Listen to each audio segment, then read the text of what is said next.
மோடியை சுக்கு நூறாக மோடியினுடைய முகத்திரையை அம்பலப்படுத்தி இருக்கிறார் ஒரு நடிகை. ஒரு நாளைக்கு முன்னாடி இந்தியாவுடைய பிரபலமான நடிகையாக இருக்கக்கூடிய டாப்ஸி பானு ஒரு பிரபல தனியார் தொலைக்காட்சியினுடைய நிகழ்வில் அவர் கலந்துக்கிறார். அந்த நிகழ்வில் கலந்து கொள்ளும்போது அந்த நிகழ்ச்சியினுடைய தொகுப்பாளர் டாப்ஸி பானுவை பார்த்து ஒரு கேள்வியை கேட்கிறார்.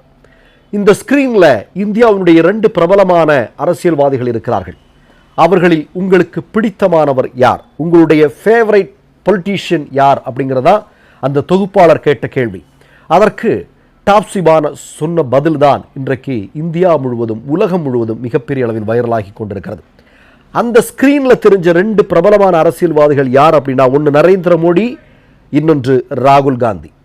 டாப்ஸி பானுடன் இந்த கேள்வி கேட்டதுமே டாப்ஸி பானு சற்றும் சிந்திக்கவில்லை. நேரடியாக போயிட்டு மோடியினுடைய அந்த புகைப்படத்தை தொடுறாங்க.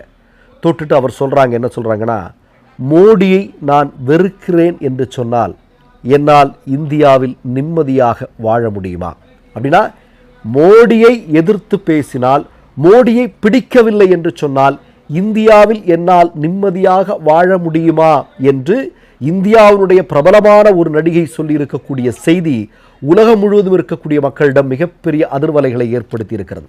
நமக்கு எல்லாருக்குமே நல்லா தெரியும், சினிமாவை பார்த்து பயப்படுகிற, புத்தகங்களை பார்த்து பயப்படுகிற, ராகுல் காந்தியை பார்த்து பயப்படுகிற, அமெரிக்காவுடைய ட்ரம்பை பார்த்து பயப்படுகிற, ஏன் இந்திய மக்களை கூட பார்த்து பயப்படுகிற நபராக இருக்கக்கூடிய மோடி எப்படி இவ்வளவு பெரிய பொறுப்பிற்கு வந்தார், இந்தியாவுடைய பிரதமர் பொறுப்பிற்கு வந்தார்? அந்த ரகசியம் இன்றைக்கு உடைபட்டிருக்கிறது. என்ன அப்படின்னா, உங்களுக்கெல்லாம் நல்லா தெரியும். ஒரு சின்ன ஃப்ளாஷ்பேக் போங்க. 2002 இல்லையா, உலகமே என்றைக்கும் மறக்காத அளவிற்கான ஒரு நிகழ்வு குஜராத்தில் நடந்தது.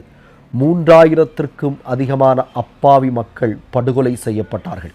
RSS சங்கபரிவார கும்பலுடைய கோர தாண்டவத்தில் மோடியினுடைய முதலமைச்சர் பொறுப்பில் இந்த சம்பவம் நடந்தது.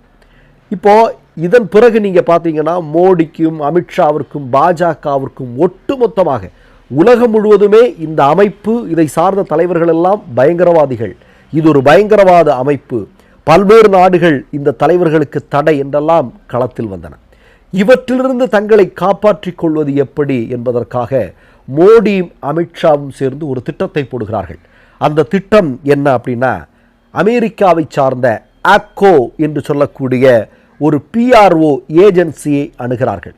அணுகி அவர்களுக்கு கோடாறு கோடி பணம் கொடுக்கப்படுகிறது. கொடுக்கப்படுவதனுடைய நோக்கம் என்னவென்றால், எங்கள் மீது விழுந்திருக்கக்கூடிய இந்த கரையை நீங்கள் துடைத்தெறிய வேண்டும்.